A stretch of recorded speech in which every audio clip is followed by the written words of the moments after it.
This is A Different Perspective with Kevin Randle. A retired U.S. Lieutenant Colonel, Kevin Randle has been studying UFOs for nearly 50 years. Kevin has investigated some of the most famous UFO cases in the world and has been consulted for dozens of documentaries about UFOs.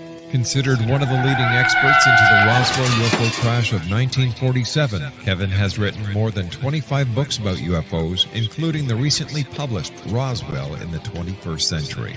Now, here is the host of A Different Perspective, Kevin Randle.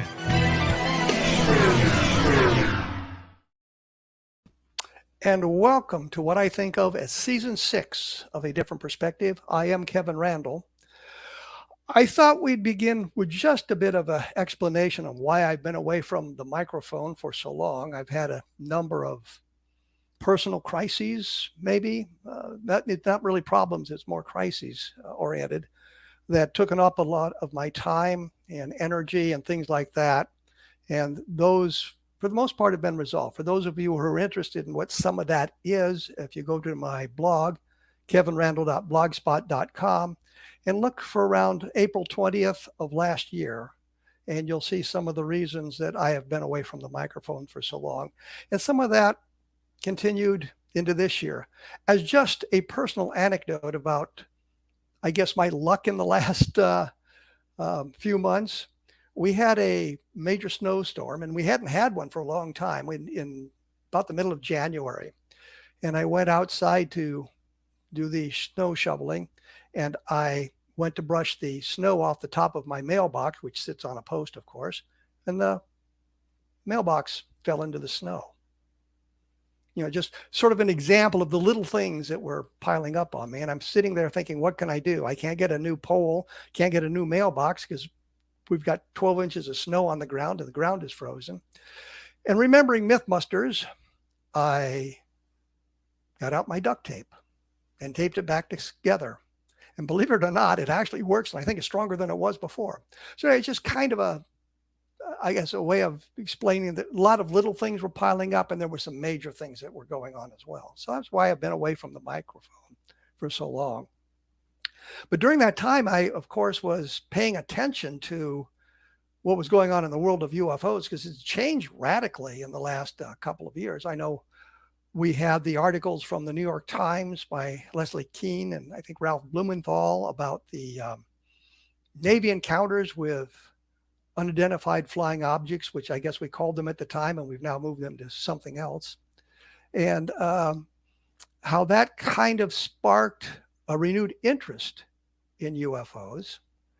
And it suggested that Congress was interested in what was going on and that sort of thing.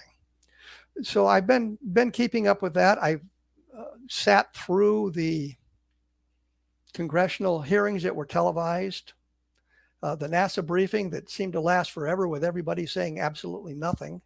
And that's kind of the whole trend here. If you have watched any of these briefings, or watched any of these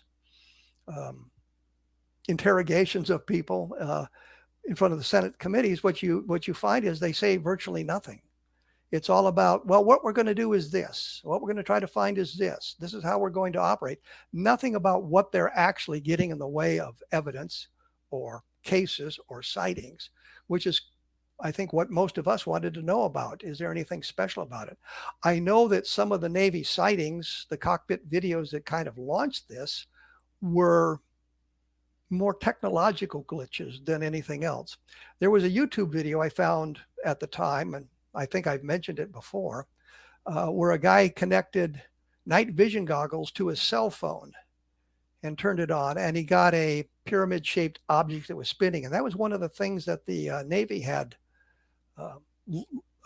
let loose, set out. I didn't want to say declassified. I don't know if it was ever classified, but released into the public arena. And it matched, and that seemed to explain part of the problem. Yet you have to remember that there were other electronic sensors involved. There were sightings by people, which of course was not explained by those technological glitches. But it caused an awful lot of interest in what was going on in the UFOs. So while I was on my long sabbatical, that was also hampered, by the way, and I'm going to digress for a moment here because it just popped in my head. I got an email from a publisher wanting to republish some of the action adventure books that Bob Cornett and I had written in the 1980s. And that took up time getting all of that set up. And I've actually written 2 more of those books to add to that collection. And since they were offering actual cash money to do this, I felt somewhat of an obligation to do so. If you're interested in those books, if you go to my blog, kevinrandle.blogspot.com, and you scroll down the books on the left side, you'll find a book by Eric Helm. I am Eric Helm in that arena. So you can take a look at those books. Most of them deal with the Vietnam War. One of them, Chopper Pilot in the Wings Over Nam series. If you were in the 116th Assault Helicopter Company back in 1968, you'd recognize some of the things that I describe in that book. So I've been doing that sort of thing. I've also been doing additional UFO books. I did one called Understanding Roswell, which was a look at an awful lot of the material that had gone on and what is, I guess, more current. There's always been discussion of what happened to the people who were involved in 1947, especially the higher ranking officers who would have been directly involved in the investigation. And I looked into the background of some of those people, and they had some fascinating experiences.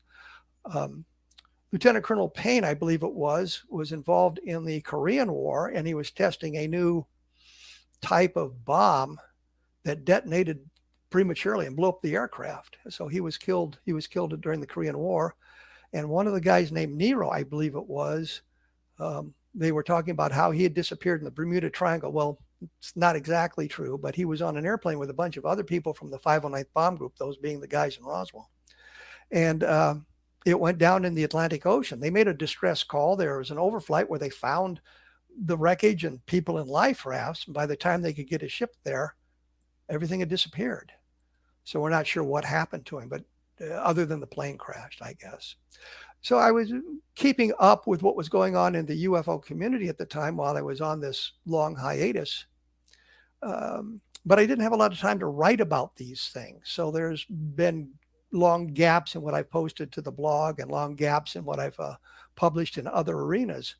But I've tried to keep up what was going on so that when I had the opportunity to come back, and I need to thank Rob McConnell and the X Zone for keeping my spot open, I suppose, so that I could come back and talk about the UFOs. So I was busy doing these sorts of things. And as I say, it's been a complicated 18 months to 2 years with things going on in the background that prohibited me from getting into the UFO, well, I guess, mainstream as much as I wanted to. I turned down any number of opportunities to go out on the lecture service. I had to turn them down, and I kind of regret this one. I could have had a trip to Brazil to talk about UFOs, but at the time I was not able to leave home. I needed to stay around the house and take care of things here.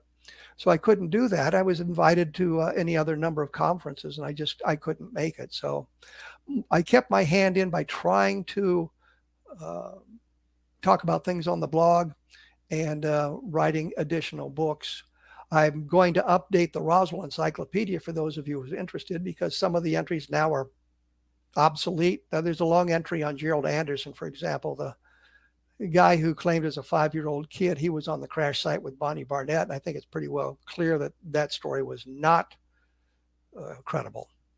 And so his entry is going to be reduced to a footnote. And it's the same with Frank Kaufman, who I know Don and I thought was providing some good information about that, but we had to reevaluate that as we learned more about what his real background was and who he really was and that sort of thing. So I update the Roswell Encyclopedia, adding some new stuff to it that we've just found recently, and taking out some of the things or reducing them to footnotes, the stuff that we probably not relevant to the case anymore. So that's kind of what I've been doing for the last few months. And of course, watching the creation of APRO, the All Domain Anomalous Research Office or Organization, I just think of it as ARROW because they've come up with this complicated name. I mean, Project Blue Book was easy to remember, and Project Moondust was easy to remember. Now we've got these complicated names that try to incorporate everything, and they change the acronyms and all of that. I think it's kind of a way of moving us away from the old and looking just at the new, so they don't have to worry about what had gone on in the past. And I always thought that was a bad idea, because there's good cases from the past, and that we could look at those sorts of things, and we could learn some things about what had happened back then, even though we're talking about things that may have happened in 1947 or 1952 or 1957. There's good documentation out there. Any number of private organizations were reviewing these cases. There's the newspaper articles, there's archives, there's the Project Blue Book files, which we all now have access to through the internet. So we could look at these things and sort of see the way those investigations were going. So they originally weren't going to do any of that sort of stuff. Avi Loeb, the Harvard astrophysicist who talked about the alien artifact that passed through the solar system several years ago, I talked to him about that, and I know when he was on this program a number of years ago as well, and I think he was getting a little hot under the collar when I was kind of talking to him about, well, you need to look at the history. You need to understand the history of the UFO phenomena if you're going to move into it. You want to talk about the astronomical aspect, which you're into right now. That's all well and good, but there are other components that may impact on what you are saying and what you believe. So I noticed that there was an attempt to divest themselves of the earlier history of the UFO phenomenon, and that part of that was working, I think, against them, because there was good information out there and give them an idea of what was going on. They wanted to talk about anecdotal evidence in the form of witness testimony, for example. And yeah, it's anecdotal if you've got one guy, but if you've got several guys and you've got pilots and you've got radar and you've got other sorts of instrumentality involved, then it's really not all that anecdotal, and it moves into the realm of empirical evidence. And I think that's an important thing to distinguish in the scientific research. They want empirical evidence, but some of that empirical evidence does involve what they now classify as anecdotal, as a way of dismissing it as not being real. So that's kind of where I have been for the last 18 months, 2 years. When we come back, I'm going to talk a little bit more about ARROW and the current investigations and how that is affecting UFO research, and where we need to go on that.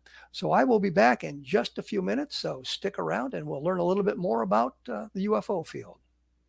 And we are back. When we went away, I was kind of moving into the history of some of this latest investigation and how the initial ideas for the investigations were to reject or ignore the history of the UFO phenomenon. And a great deal of the history of the UFO phenomenon is filled with misidentifications and hoaxes and things that really didn't belong in UFO research, more paranormal activity than ufological activity. But there were good things going on there. One of the first things that I watched was a congressional hearing when they had two people from the Pentagon and the Department of the Navy talking about what was going on in the way of research. And it was pretty ridiculous. The video they showed was short. It wasn't really clear as to what was going on there, and could have been practically anything. And I'll take a moment to go back a little bit. Back in 1948, there was a UFO sighting by two airline pilots, Childs and Whitted. And I think they were both former military pilots as well. And they saw what they described as a cigar-shaped object coming toward their aircraft at 5,000 feet, had square windows and a lighted cockpit, and it flashed by them at high speed. And initially, I think Gell and Hynek identified it as a meteor, but later on it was listed as unidentified. When the Air Force prepared their estimate of the situation, one of the cases that kind of inspired that work was the Charles Whitted case from 1948. In 1968, the Zond 4, which was I think, Soviet spacecraft, re-entered the atmosphere and broke up. People all over the country saw it. What was interesting is, while most people realized what they were looking at, there were any number of people who said it was a cigar-shaped craft with square windows and a lighted cockpit. And the illustrations they made resembled that of Charles Whitted. The point being that they were not lying about what they had seen. They misinterpreted the sighting, what they were actually seeing. I found on YouTube a number of videos. One of them was called Meteor Compilation. I was trying to think, it was a meteorite. So it's 3 minutes and some seconds long, and it was a compilation of videos of meteors. And what struck me was, as you watch some of these, you could see as the meteor broke up, it would string out bits of fiery debris behind it, and it looked for all the world like a lighted cockpit and windows. And some people, for the Zond 4 reentry, and we know what it was, saw the same thing. And I got to thinking, this looks an awful lot like the Charles Whitted sighting as well. Jerry Clark and I argued about this a little bit, and I shouldn't say argued, just discussed it. He believes it was a bolide, a very bright meteor. I think it was, or a cigar-shaped craft. I think it was a bolide, a very bright meteor. So when we see these things, and especially if we see them quickly, and it's kind of suggested to me that if you have a sighting that lasts less than a minute, the witnesses probably didn't get a real good look at what was coming down. And they could misperceive the breakup of the craft, meaning like re-entering spacecraft, a Soviet spacecraft or an American spacecraft, one of our terrestrially based spacecraft, I guess you should say. Then there's a good chance they misinterpreted. The mind filled in details for them. And I believe that that's what happened with Charles Whitted. So they're reporting as accurately as they could what they saw. And their descriptions were gathered within literally hours of the sighting. So you were getting fresh information from them, but it was their interpretation of what they had seen. And if you look at the drawings, they don't look quite the same. There's a little enough, I guess, differences between the two that it might suggest it was not a structured craft, but was in fact a meteor breaking up. So I looked at all of that sort of thing and decided, yeah, that's kind of where we are. So there are good cases that we resolve in the modern world based on better information that we have. And had it not been for that meteor or meteorite compilation, I'm not sure I would have ever made the connection there. But there you have it. So the point is, you need to look at that, but that's kind of the stuff we would stay away from. There are other cases. I will mention Roswell. Everybody agrees something fell. It's just a question of the interpretation of what it was. Would be a case that I think, as a historical reference, you'd need to look at. I think of the Washington National sightings in 1952, where the objects were seen on multiple radars, were seen by both civilian and military pilots who attempted an intercept. They were seen by people on the ground, was witnessed by people in the control towers at the airports. I think that's a very good sighting. The Air Force wrote it off as temperature inversions, but given the circumstances and the weather, that probably is not a legitimate explanation. And I could move on to Levelland in 1957, where we have the same thing. Multiple witnesses, including police officers, including sheriff's deputies, including lots of civilian witnesses. And I believe Air Force officers were involved. Although the Air Force officers' role, I guess, dropped out early on. I found a couple of references to Air Force officers working with the sheriff in Levelland on the night of the sightings. And what happened was the sheriff went out to look for the object. In the Air Force files, it talks about a streak of red in the distance. Prior to the Air Force investigation, the sheriff had told others that he saw a football-shaped or oval-shaped object that was bright red. And later he told Don Berliner, and I'm thinking 1975, so it's quite a bit later, about that. And in the meantime, he talked to an Air Force investigator, and what they talked about was this streak of light, and it was written off as pulp ball lightning. Took me a minute to remember what it was written off as because it's such a ridiculous explanation. But the point is, the sheriff went out and looked for the object, and he apparently found it. Behind him was a car driven by the Texas Department of Public Safety, which I believe it was called that at the time. That's basically the state police. And behind them was a car with Air Force officers in it. I found just one reference to that. The interesting thing is that there's nothing in the Project Blue Book files about Air Force officers being involved, although the local law enforcement did, in fact, contact Reese Air Force Base, which is in Lubbock. It's 15, 20 minutes away from Level Land. But the other interesting thing is Don Burlinson did an investigation, and he was talking to the mechanic for the sheriff's office. The guy was the mechanic back in 1957, and told him that the day after the sightings, which would have been November 3rd, the sheriff brought his car into the shop to have it checked. And I can think of no reason for him to do that unless his car was stalled. Seeing if there was a mechanical reason for the car stalling, looking for something that would have stalled the car's engine. But if he was close enough for the object to stall his car engine, it stalled the car engine of the state police, and it stalled the car engine of the Air Force officers.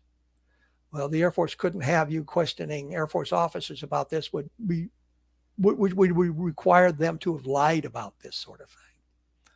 So these sorts of cases that have been explained, and Level Land, for those of you who are interested, was explained as ball lightning. And anybody knows that in 1957, there was a big argument whether ball lightning even existed.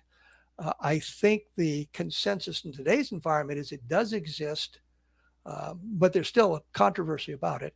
The ball lightning is usually something that is 12 to 14 to 24 inches in diameter and is very short-lived. The object described by various witnesses, people who saw it, one guy, it landed close to him, and he sat there looking at it for 5 minutes, and they described it as something much larger than ball lightning. So the Air Force explanation simply doesn't work. The Air Force said there were only 3 witnesses to the object. If you go through the files, you can find the names of others who saw an object, and you can find the names of many people whose car engines were stalled at close approach. And there's also a report that the sheriff found a burned area, circular burned area, or one of the ranchers told the sheriff about a burned area. So you have a case where you have the UFO interacting with the environment. You have multiple witnesses, including law enforcement officers at various levels of the law enforcement hierarchy. You had Air Force officers who were witnesses, and you have physical evidence on the ground in the form of a landing trace. Think what we might have learned had that case been investigated properly in 1957, rather than the Air Force arguing with Don Kehoe. Yeah, there's a lot of Dons in that case. Don Kehoe was the director of the National Investigations Committee on Aerial Phenomena, about the number of witnesses, not what they saw, not how it played out, the number of people who saw it. I think Kehoe said there were 9. The Air Force said there were 3. In the Air Force files, I found the names of 13. And by going through newspapers and other archival material, I found the names of many, many more people than that.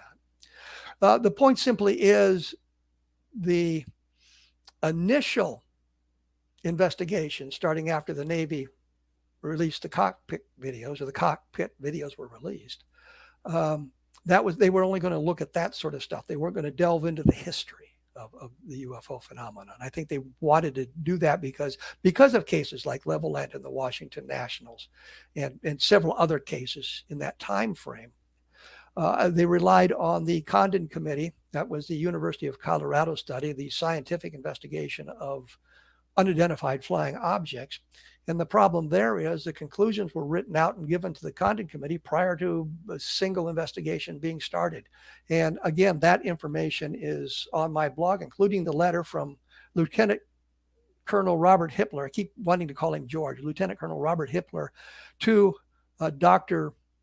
Robert Lowe of the Condon Committee. And Hippler says in this letter, and a copy of the letter is on my blog, said, here's what we would like you to find: that the Air Force did a good job investigating, that there is no reason to continue to investigation because nothing of scientific value can be learned, and that the Air Force had done a good job, but there were no national security issues. And that's exactly what they found. Condon was giving a lecture in Corning, New York. And while he was making his presentation, he said, and it's reported in the newspapers, that I'm pretty well satisfied with what's going on here. There's nothing to it, but I'm not supposed to come to that conclusion for another 18 months. So they look at that sort of thing and they don't get any deeper into it. And the point is that first investigation, the people being interrogated by Congress didn't seem to know what was going on. One of the congressional members, and this surprised me, began to talk to him about the sightings at Malmstrom Air Force Base in 1967. There were sightings in Belt, Montana, and Malmstrom's right near Belt, Montana, and Malmstrom has a great missile field scattered over literally hundreds of square miles of Montana. And one of the congressmen brought that up because there was a national security implication in it, and the information had been withheld. And that national security implication rightly should have been withheld given the information. But the congressman knew about it, and he asked those guys about what happened there. And they said, well, we've never heard of that. We don't know anything about that. Later on in that investigation, one of the men said, yeah, he knew vaguely about Malmstrom Air Force Base. How can you conduct a complete investigation of the history of the UFO phenomena when you're overlooking evidence like that? It's important to understand the history so you can move on from there. I will continue in this vein in just a moment. And I think we're going to talk about David Grush and his UFO crashes and what we learned about that. So I will be back right after this, so please stick around. And I am back. We were talking a little bit about the APRO investigation and the current state of investigations, and I was explaining how some of that investigation wasn't very good. The recent investigation weren't very good with the people involved in the investigations not knowing about some of the classic cases, I suppose. One of the things that came out at the time was they were supposed to issue a report on, I think it was June 25th. And I always associate that with the date of the Custer massacre. And this report was equally devastating, I guess. What it boiled down to is they had like 18 pages and it really said nothing. They were required by Congress to make a report, I think about a week or 10 days prior to the deadline. They realized they needed to do something because Congress was going to ask them questions. And they came up with this cockamamie report. So all of that wasn't very good and wasn't helpful at all. And then came this guy, David Grush, who I guess is a retired Air Force major, was an intelligence officer, served a tour in, I don't remember whether it's Afghanistan or Iraq. And I'm thinking, yeah, big deal. Who wasn't an Air Force intelligence officer at one time? But he was quizzed by reporters. He talked about 12 events, 12 crashes. But he really never gives much in the way of information. He mentioned too Roswell, which everybody knows about. There's no secret about what happened at Roswell. It's just the interpretation of the evidence that is in controversy. And I think I've talked to literally hundreds of people, officers who were there, enlisted men who were there, nurses. We interviewed some nurses who were there but really had no knowledge of what happened or said they had no knowledge of what happened. We talked to an awful lot of people, civilians around the area who had some involvement in it. Bill Brazel comes to mind immediately. He's the son of the rancher who found it and talked about how he had been in the fields in the days and the years after the event and found, he said 10 to 12 pieces of material, and he described them to him. And it sounds like nothing you would have found in that environment at that time. One of them was, he described it as monofilament fishing line. You could shine a light in one end and it came out the other. Well, clearly he's talking about fiber optics. He's talking about this, what he called a little piece of wood that was light like balsa wood, had no really mass to it. And he wanted to see if there was any stratification in it. He tried to carve on it with his pocket knife to get a sliver and couldn't do it. And then, of course, he talked about the aluminum foil material that you wad up in your hand and you drop it on the table and it would unfold itself. Clearly, this is nothing that existed in 1947. Pretty much nothing that exists today. So we talked to a lot of people, and Crush, of course, mentioned the Roswell case without giving any specifics. And then he mentioned this case from Italy in 1933, where Mussolini and the fascists in Italy had recovered some kind of a craft, and the United States eventually got their hands on it at the end of the Second World War, which may have been facilitated, according to the story, by the Catholic Church. Well, this makes no sense. I mean, I might be, if not the leading expert on UFO crashes, one of the top two.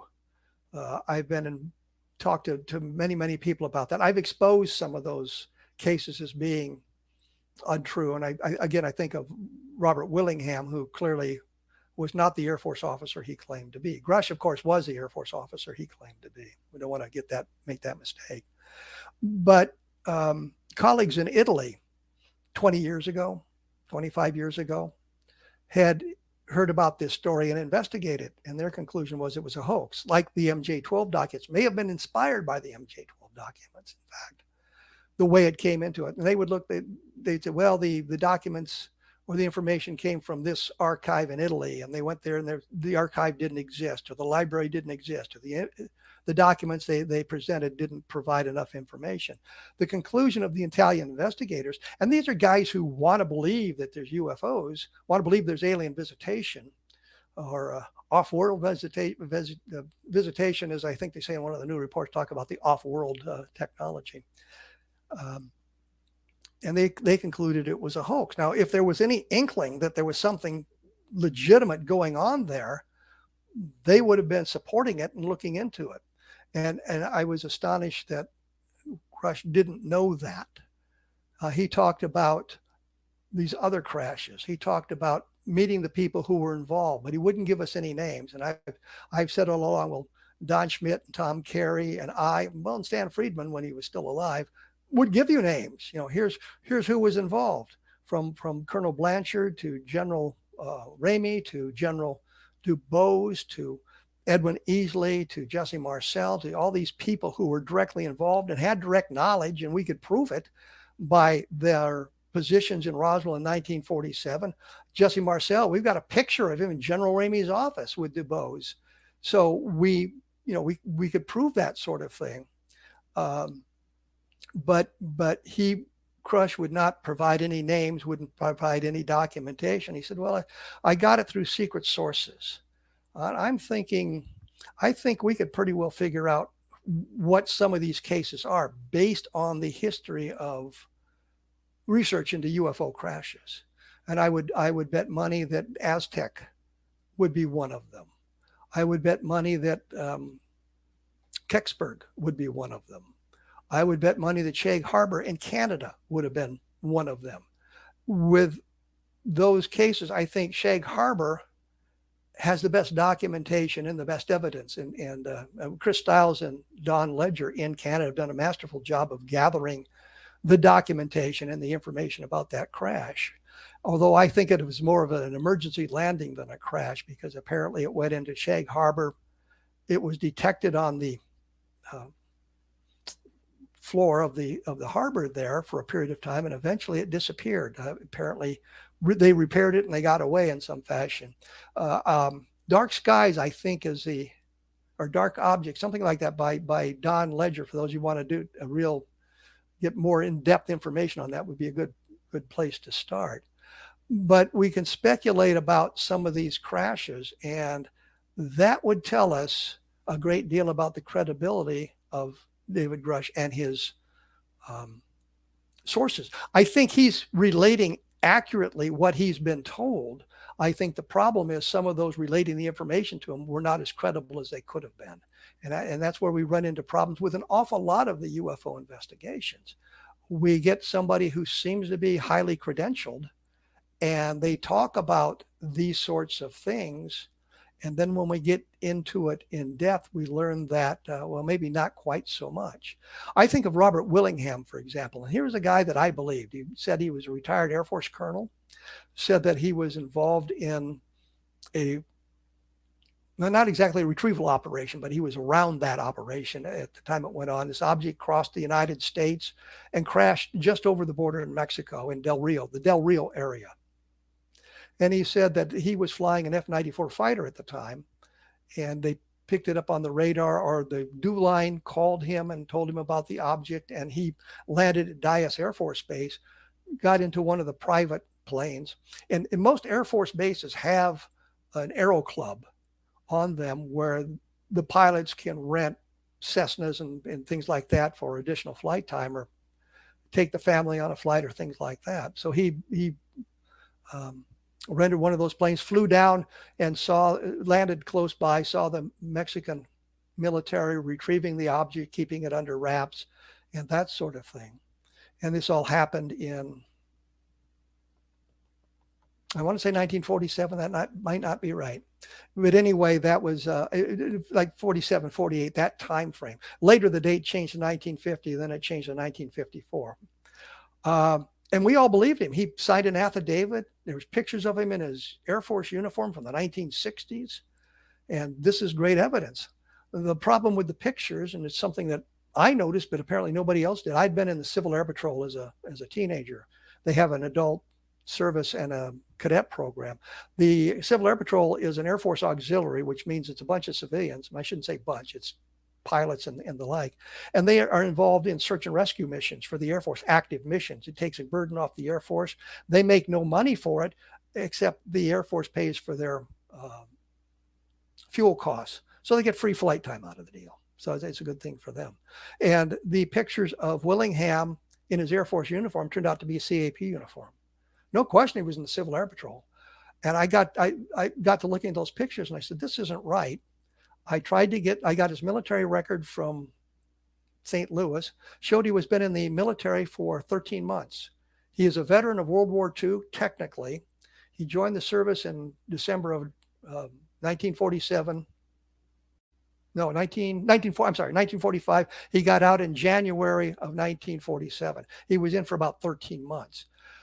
The war was not declared officially over until the middle of 1946. So if you served after all the shooting started, prior to 1946, you get credit for service in World War II. I'm in a similar circumstance. I get credit for being involved in the Gulf War because I was in the Air Force Reserve at the time.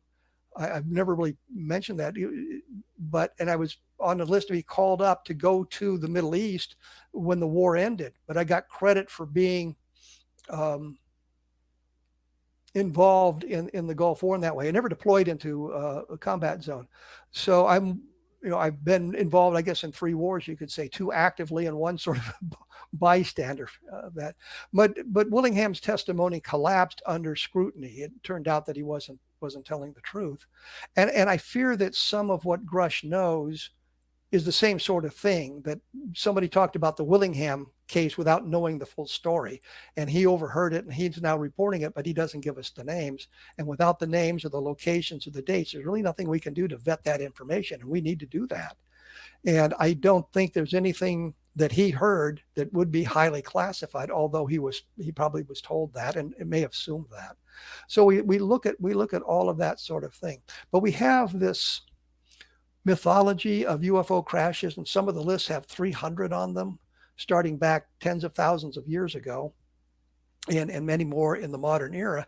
And I'm thinking if the UFOs are falling out of the sky at this rate, surely one of them would fall into a place where the military or the governments of the various countries couldn't have covered up. It would have fallen somewhere where the news media would have gotten to it. Think, for example, if the Roswell UFO, the Roswell object, had not fallen near Roswell, where the military kind of controlled the town. It's right after World War II, and the people are very cooperative. What if it had fallen close to New York City or Washington, D.C., and there was a lot of civilians who were involved and reporters and whatnot before the military could take it under wraps? Well, we'd be having a different discussion. So when I look at all of this stuff, and I've done 2 books on UFO crashes, one, Crash When UFOs Fall from the Sky, I think, which the better of the 2, simply because it covers more material. You can take a look at that and see how many of these stories are single witness. They don't make a lot of sense. There was a reported crash in Sweden in 1952 that's been reported many, many times, and actually military messages, classified messages went through the communication centers at the time. It's now been found, and these are people in Scandinavia who were able to follow up on it, reporting on how it was a hoax started by someone. The newspapers didn't exist. The first story, it was a Russian craft of some kind as opposed to an alien spacecraft. So, I mean, that's kind of where we are. I will be back right after this, and we'll talk a little bit about more about the state of UFO research. So please stick around. And I am back. I should probably say, for those of you interested, my blog carries an awful lot of this information. There's nearly 1,500 different entries on the blog about various aspects of UFOs and some other topics that kind of interested me at kevinrandle.blogspot.com. And there's a search engine on there. You plug in like APRO, and it'll bring up all the articles I've done about what's going on with APRO or David Grush or any of this latest stuff. And that kind of moves me into the final topic for this program here. And that's kind of the state of UFO research today. And we saw an awful lot of interest after Leslie Kean and Ralph Blumenthal's articles were published in the New York Times. And we saw a lot of interest when David Grush came forward with his stories about what was going on. And that seems to have mitigated a little bit in recent weeks, recent months. It's not quite the fervor it once was. But we also got a glimpse of the investigations. And I bring this up because they've worked very hard to separate what we would think now is the modern era from the history of ufology, beginning back with the Foo Fighters of World War II. And they've changed the acronyms. UFO was out because it became too connected to alien spacecraft. Even though we all knew what it meant, unidentified flying object meant it was something that was unidentified. But you could say, yeah, but it said it was flying and it was an object, so it had its own implicit bias, I suppose. So we changed it to anomalous aerial phenomenon, unidentified anomalous aerial phenomenon, UAP. And they decided that they were going to look into some of the events where objects were seen falling into the ocean. So then it became unidentified anomalous phenomenon. But I think of that more as a way of separating UFOs from the current investigation and misdirecting people into what was really going on. And I've noticed they've changed a lot of the acronyms of the phenomenon as well, and to create that separation. So if you're looking for or looking at UAPs, you may not get into the UFO phenomenon or the flying saucers. Don Schmitt, Stan Friedman, and I once decided, and this was 30 years ago, that the problem with unidentified flying object as a descriptor for what was going on encompassed an awful lot of things that were not what we were interested in, which were basically alien spacecraft. So we were going to return to the term flying saucers. Those were alien spacecraft. That's the only definition you had for it, because we thought that was a better descriptor. I know that the Air Force, and Ed Ruppelt wrote about this in his book, the report on unidentified flying objects. He said that they didn't use the term flying saucers other than to ridicule the phenomenon by saying, well, you don't believe in those flying saucers, do you? So it took a backseat to UFOs. I think APRO, the Aerial Phenomena Research Organization, used UAO or UAP, unidentified aerial phenomena. No, object. He did UAO, unidentified aerial object. Well, that still implies something there. So we've moved away from that, and we get into this ridiculous idea of separating what's going on today with what was going on before. And I've always said, to understand today's environment, you need to understand what was going on before, because an awful lot of the information that was gathered or the investigations that were conducted at that time had one mission, and that was to ridicule the idea there was alien spacecraft. We go back again to the Washington National sightings of 1952, which spawned the Robertson panel. Here was a bunch of guys, eminent men in their fields who got together in January of 1953 to see what evidence was available in the Project Blue Book files. Curiously, I think Ed Ruppelt and Alan Hynek were there for half a day. And they were going through all this material, and they decided that there was really nothing to it. Teachers should be discouraged from allowing students to do book reports on UFOs, on UFO books, or projects dealing with UFOs. They suggested to release sightings that seemed mysterious at first, but were later resolved as a way of discrediting UFO sightings, but it would be limited to that. We look at the Air Force regulations at the time. It said that if the object was identified, then the local authorities could release it to the news media. If not, then the local authorities had to pass that information, or pass the reporters up the chain of command to the Air Force Office of Public Information. So it gave it a whole different spin, that sort of thing.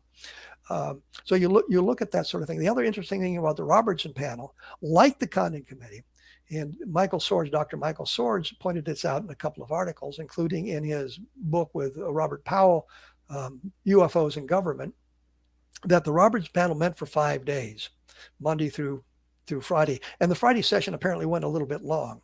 The next morning, Robertson has the completed report. And Swords says, you just couldn't believe a guy like Robertson would go home and stay up late batting out this report. But not only had he written the report about what they had found, it had been endorsed or signed off by 2 of the other members. Clearly that report was written prior to the end of the meeting, the panel discussions. And clearly they had an agenda to pass along. And they were not interested in giving it a unbiased look. And we see this whole history through history of this sort of thing when we study the UFOs. And I think it's important that we all understand that sort of thing. And we wipe away this sort of thing, that you can wipe away the hoaxes, the known hoaxes. We don't need those. Yeah, there were hoaxes. There's no question about it. I often say that 99% of the UFO photographs taken back in the older era were taken by teenage boys, and 99% of those were faked. I did talk to Carl Hart Jr., who was 19 at the time. He took the pictures of the Lubbock Lights, which I know many of you have seen. There's 4 of them that were published. He took 5. The 5th one has disappeared, and I was never able to find out what happened to it. Hart didn't know either. But I talked to Carl Hart in 1994, 1995. He was in his 60s then. And we had seen in the past where the teenage boys had created the hoax, and later in life they came clean and said, yeah, we made that up. It was fake. So I'm talking to Hart about that. And I said, what did you photograph? And he says, I still don't know. So here's an opportunity. There's going to be no repercussions. If it was a hoax, he should tell us. He said, I still don't know. And I think that's an important thing to remember. But that sort of information gets lost in the attempts to belittle anybody who's involved in UFO research or have UFO sightings. There's some good photographs that should be examined and carefully examined out there. There's not a lot of them. Somebody asked me once, why are there no good UFO photographs today? Because everybody's carrying a really good camera around in their cell phones now. So they should get it. And a lot of times the sightings are too short for them to get the camera out and bring it into play. But often the camera malfunctions, which is an interesting sidelight to this. It's, well, I tried to get my camera out. It was stuck in some mode. I may have got a snapshot, or I couldn't get it to work, or the screen was showing the object. And when I went back to replay, everything was black except for the audio commentary and that sort of thing. And a lot of them are very short, and the objects are too far away for us to see anything other than a blob of light moving around in the sky. So you have all of that going on, and there's good investigations going on. But a friend of mine, Russ Estes, did a video of a UFO. It's really crummy looking video, and he did it on purpose to make it cartoonish, so it'd never be considered a real thing. But he put together an audio or a video of it with the audio commentary to show how easy it would be to fake something like that. And I think in today's environment, any 12-year-old kid can do it. I may not be able to do it, but a 12-year-old kid could do it. So we look at the state of UFO research. It's become more sophisticated. It's becoming better. Science is beginning to take a look at it, although they're hung up on this empirical observation as opposed to anecdotal observation, which doesn't explain a whole lot. But we see academic interest. Avi Loeb, for example, springs to mind immediately as being somebody who's interested in these, as they called it in the latest APRO report that just came, off-world objects. And I really like that term from Blade Runner, off-world. But we're getting nothing official other than the same things we've gotten for 70 years. Well, there's nothing to it. Witnesses may be exaggerating. We don't have enough data to follow up on it. All of this sort of thing. And then the last APRO report that came out just a few weeks ago, that's exactly what Dr. Kirkpatrick said is, well, there is no, evidence, empirical evidence. Sort of mouthing the same thing that has been said for a long time. And what happened was the same thing that had happened previous. When the Condon Committee did their investigation, the reporters read the executive summary, maybe, but they looked at the conclusions. With this latest APRO report, and it goes 64 pages, and you can find it online. I think there's a link to it on my blog, as a matter of fact. And the conclusions say basically there's no empirical evidence of off-world visitation. And I'm thinking, yeah, with your qualification, that might be true, but that does not negate the possibility that there has been this sort of alien visitation. So they're using weasel wording language or dodging the question by going off on tangents and not really giving us a good look at what's going on and what they may know. Is there a national security aspect to it? There well could be, because one of the missions of the Air Force is to keep intruders out of our airspace, like the balloon that crossed the United States a while back. Their Air Force is to stop that. The Air Force's mission is to stop that sort of thing. So there are some national security aspects to it. But I think this idea that there's going to be transparency in the near future is probably not going to happen, and we can see where it is going. And I think APRO may have concluded their investigation, and it's been handed off to a NASA organization and maybe another organization to continue on. But we're not getting the sort of information we need. In my investigations, I will admit to I'll say off-world bias, just because I like the term. But I try to be dispassionate in the investigation. Here's what I found, regardless of where it takes me, good, bad, or indifferent. Here's what I found. And I try to bring that to the books that I've done. I looked at the Socorro landing, for example, and brought in a lot of other information about it, because I thought it was important to understand the whole case. You needed to understand that. And the same thing with the Roswell case. Here's what the government has said. Here's what some of the people involved said, what the skeptics have said. Here's where we are on that. I am not a fan of abductions, but I've done a book that's coming out soon called 1973, and it features the Pascagoula abduction. If there was an abduction case, this is probably the one. Not because there were two witnesses, but because there were other witnesses who saw the abduction contrary to what was been seen. And those names came out the day after the sighting. So it's not something that was confabulated later. So anyway, if you want more information, take a look at my books. They're mostly under Kevin Randle. If you're interested in my Vietnam experiences and that sort of thing, take a look at Eric Helm. And take a look at my blog at kevinrandle.blogspot.com, and I will return soon with more information. So thank you for tuning in.